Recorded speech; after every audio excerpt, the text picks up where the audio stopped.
Question है number analogy का। यहाँ पर जो संबंध 216 का 8 से होगा वही संबंध 829 का प्रश्न चिन्ह के स्थान पर आने वाली संख्या से होगा। तो यहाँ पर 216 8 से किस प्रकार संबंधित है। तो आप ऐसा सोच रहे होंगे कि यहाँ पर जो 216 है वो 6 का घन है। अगर यहाँ पर 216 6 का घन है तो हमें ये पता लग गया कि यहाँ पर एक नंबर 6 है, और अगर 6 में 2 जोड़ दिया जाता है तो 8 आ ही जाता है। आप समझे कि यहाँ पर कौन सा पैटर्न लग रहा है। यहाँ पर हमने समझा कि जो 216 है ये किस संख्या का घन है, ये 6 का घन है।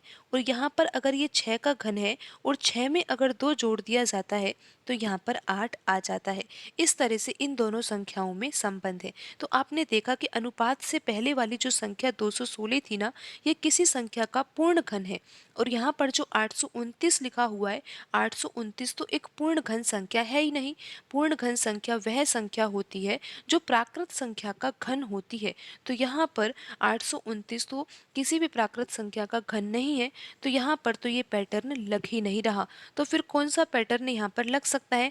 आप यहाँ पर समझिए कि 216 लिखा हुआ है ना, तो 216 जो है वो 3 अंकों की संख्या है।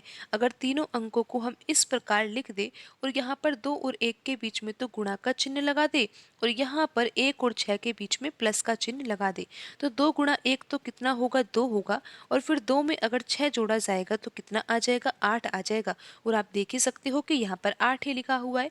तो अब हमें ये देखना है कि जो 829 है उसका किस संख्या से संबंध होगा। तो 829 भी तो 3 अंकों की संख्या है ना, तो तीनों अंकों को हम इस प्रकार लिख देते हैं। तो 8 और 2 के बीच में तो गुणा का चिन्ह लगाएंगे और 2 और 9 के बीच में प्लस का चिन्ह लगाएंगे। 8 गुणा 2 करेंगे तो 16 आ जाएगा, और 16 में अगर 9 जोड़ा जाएगा तो यहाँ पर आंसर 25 आ जाएगा। और आप ये देख ही सकते हो कि यहाँ पर ऑप्शन सी में 25 लिखा हुआ है, तो 25 ही यहाँ पर सही आंसर होगा।